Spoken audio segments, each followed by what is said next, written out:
So today I want to say how grateful I am to have this opportunity to talk to Mrs. Hortense McClinton, who grew up in Boley, Oklahoma, who graduated from Howard University and then went on to become the third Black graduate student from the University of Pennsylvania School of Social Work, and to go from there eventually to being the first Black professor at the University of North Carolina in their social work department. This sweet woman is just has done many firsts, has been a trailblazer in so many ways. And I am so delighted that we're going to get a chance to talk about some of that today. And thank you again, Mrs. McClinton, for being willing to take this time to talk to me. I think one of the most important accomplishments you have is that you are 107 years old. And what do you think about that? What do you think about when you think about how you've been here a century plus? Well, I don't think so much about it. It's just happened. I'm shocked that I'm here. Yes. When I went to read about you, that you grew up in an all-Black town in Oklahoma, and I wonder what memories do you have about being there? And I know you lost your mom when you were a little girl, when you're actually a 2-year-old, so that's really basically a baby, but that you must have had a lot of people to really take good care of you because you have had such a rich life. So can you just talk a little bit about your early life?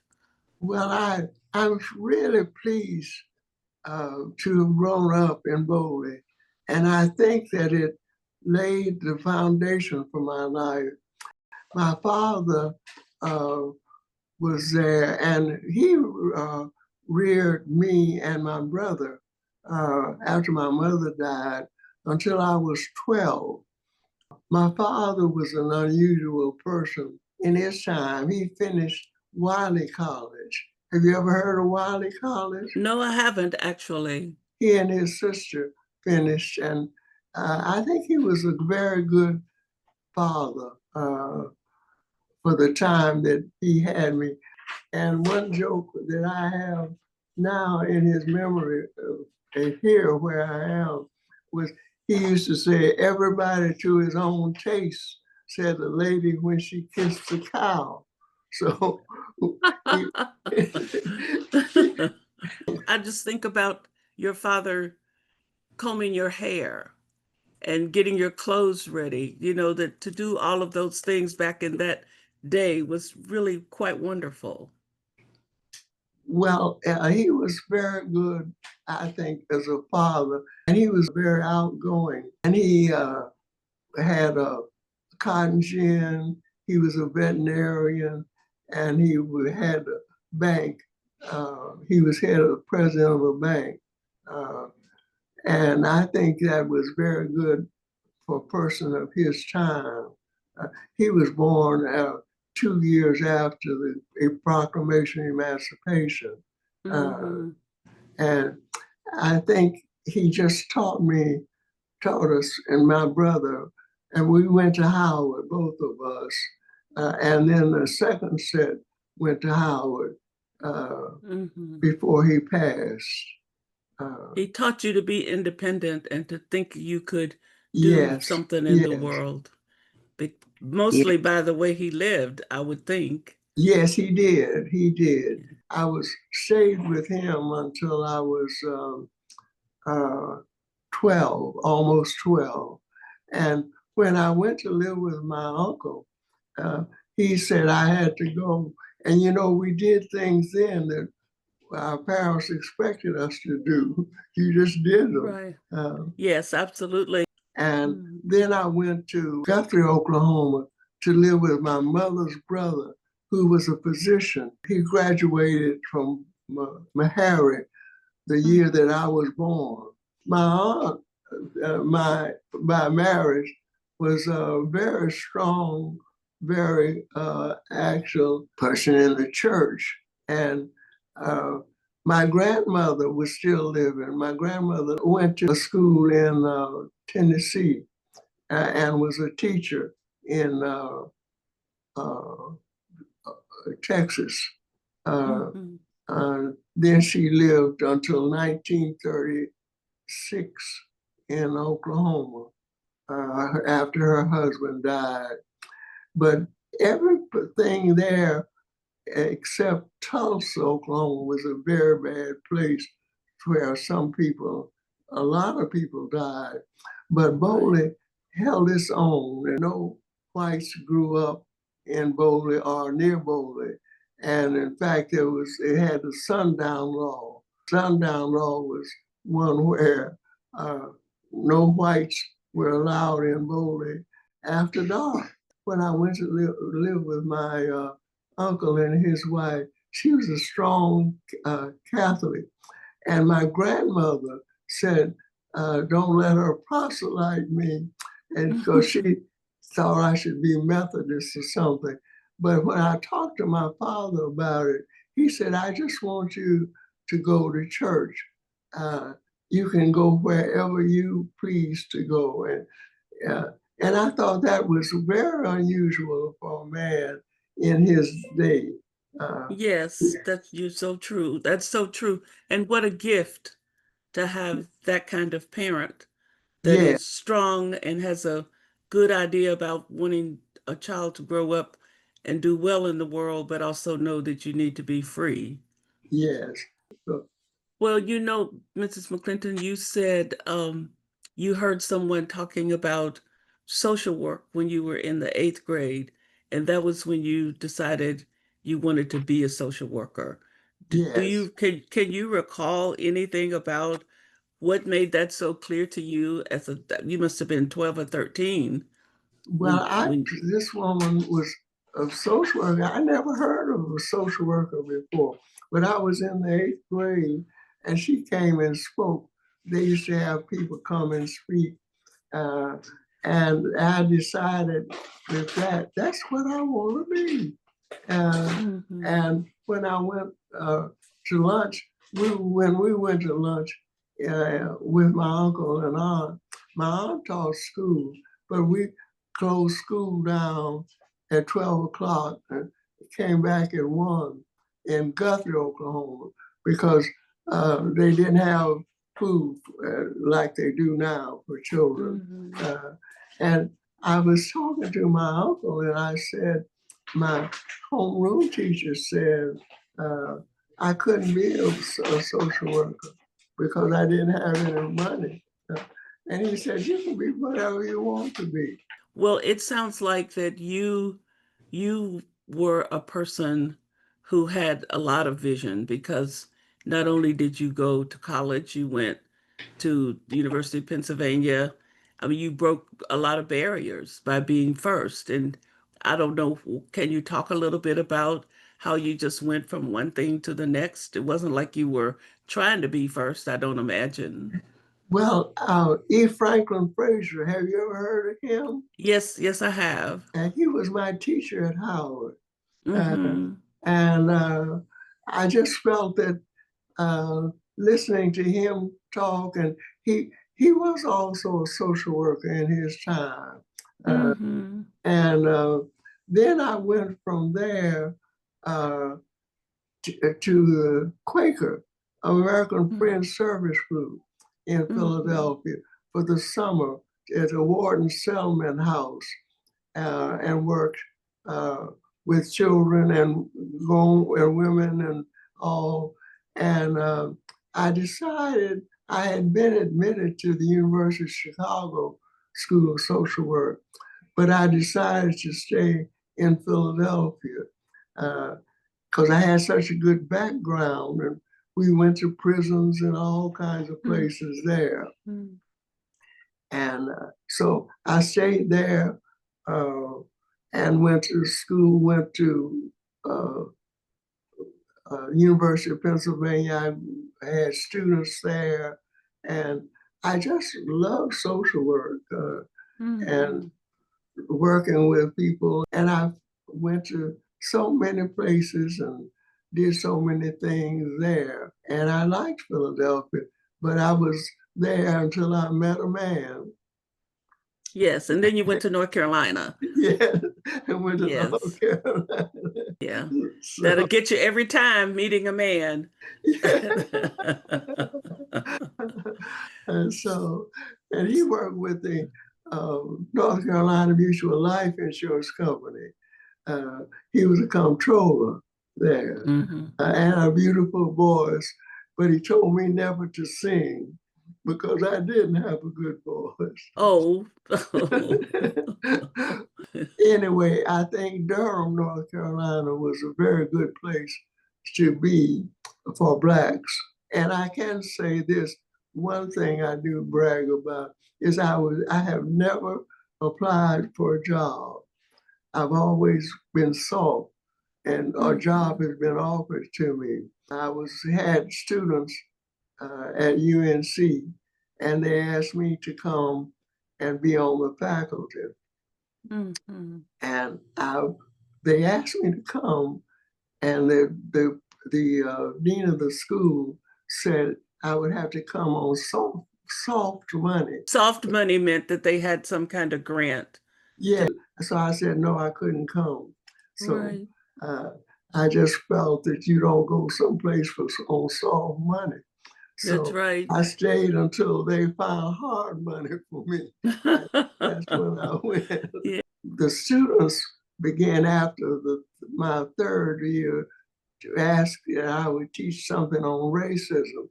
And I said no, and I did not teach anything on racism because I wanted to teach everything that white teachers taught. And I taught casework, family therapy. I taught all the things that whites for 7 years. Then I went over to teach racism. Well, good for you because so many times I'm a retired professor and I know so many times the assumption is that the professors of color are supposed to be the ones talking about race, and that just is not how it should be. You know, you're absolutely right to say, no, you can teach it across the board, and that I'm glad to hear that. To me, you can learn from everybody. Yes, I agree. Mhm. I want to talk to you about you were the first Black person to work at the Durham, I guess it would like community health, public health center, and you had learned that this doctor was mistreating a patient, and you brought all your patients, you took all your patients away from him, Yes, I and did. paid for them to talk. Tell Yeah, us a little bit about that. I had student children in foster homes, and I took them. We took them to Duke University School of Medicine, uh, and this little girl had a sore leg, and she jumped, and called her a black bitch, and said, Oh, "Don't be jumping." Uh, And I just thought that was terrible. So it was then that I decided to take them away from Duke University and never to take them. And I took them to a black doctor and I paid for everything myself. And I felt that you just would not do that uh, to black children. and you were one of the first professional Black persons at the Veterans Administration. Being in all these places at the first time, being the first person of color, what was that like for you? Well, I can say that the social work school people were very good. They were glad to have a black student, black person on. And it was only after the school enlarged and grew that people started coming from other states, and some of them were not so nice. But Mhm. uh, I was along with so many committees, uh, and I tried to be uh, to teach what I felt was right in every way. Mhm. Uh, I think in the end it paid off. Uh, Mhm. uh, And when you were working at the clinic and at the Veterans Administration, what was that like? Did you find people being other staff people being glad you were there? Well, I did at the School of Social Work. I didn't find when I was working as a in for the Veterans Hospital, they were not so nice. Uh, Yeah. I did visiting homes of whites and went in white homes of people who had been patients there. And Mhm. their parents and the people were very nice, I thought. Uh, but a lot of people at the VA were not so nice, uh, Mhm. and particularly uh, people who were studying to be doctors. Mhm. And I always tell the joke that there was the person who hired, who came in, and as I did, uh, went to school in Philadelphia. He was from, he went to school in Philadelphia, but he didn't go to the University of Pennsylvania. Uh, but he wanted to know, was when I was taking my interview, uh, how I got to Pennsylvania. Uh, Mhm. and I said, on a train.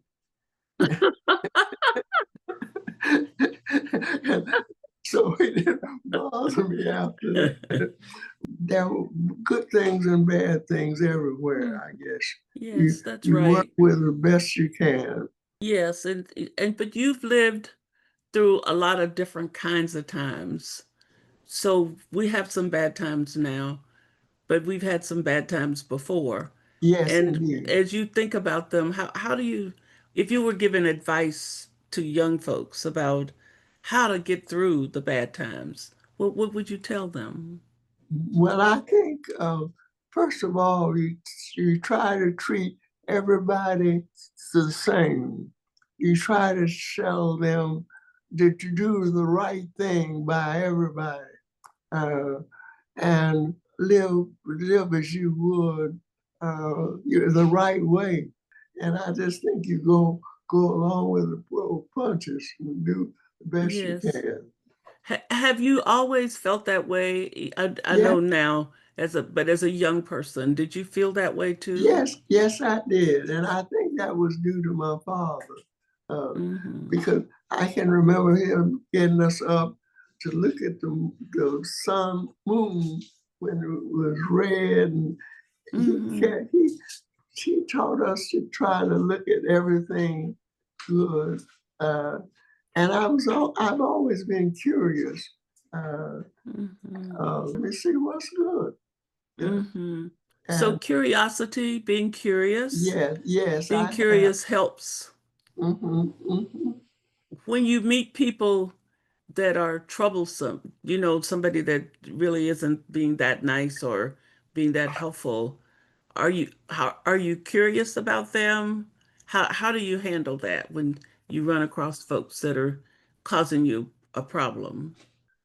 You expect people to be different because each person lives in a different way and is brought up in a different way.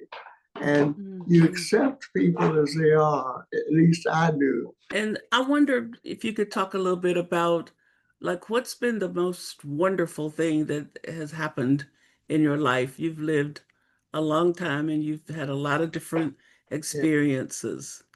Well, I'll say one thing. I heard Marian Anderson sing. Hmm. There's 75,000 people. I was a senior at Howard there. And it was just wonderful seeing her and to realize that uh, the group that kept her from singing was not allowed to do that. And say Hmm. more people came to hear Marian Anderson sing than would have in the DAR. Hmm. And I just think that was a very good experience. But I think going to different areas and different, I've traveled a lot. And I think on the whole, life's been very good to me. And if you had to talk about the biggest lessons you've learned, what would be the biggest or hardest lesson you've had to learn? Mm, mm, mm. I had to think about that. I guess, Yeah.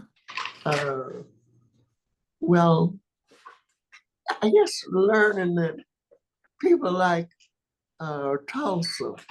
I know you heard of the Tulsa. Oh, yes, ma'am, I have. Yeah, I was 3 years old when that was happening. That Mm, happened. And I learned that uh, people are different. There are all kinds of people. And I've been in book clubs here where mhm, people were not the same. Uh, and one person, he said, uh, well, there was slavery all over. And and people over years and years of our living. And I said, that's true, but nobody's been brought here with rings around your neck and laying on top of each other. Uh, mhm, and I have to say those things because they were true. I never say yeah. anything that I don't think is true. Uh, but I decided I'd better get out of the book club because it might be some other things that I wouldn't like to. So But there's a book. I think you should have stayed. Well, that's what one friend said. Yes, and I think it sounds like you are pretty accepting of what comes every day. Yeah, Is that true? How do you think about you get up in the mornings and it's a new day and here you've been here all these years and how do you think about your days these days? uh, well, now I'm in the old folks' place where Yeah. old folks live. I've learned a lot living here where people come to work from other countries. Uh, Mhm. and they, everybody, heck, you can learn something from everybody, I think. Uh, Mhm. even the lazy ones. Yes. But you can learn and you find that everybody has a history and you ought to Right. respect it if the history is good. And if it's not Right. good, then you don't.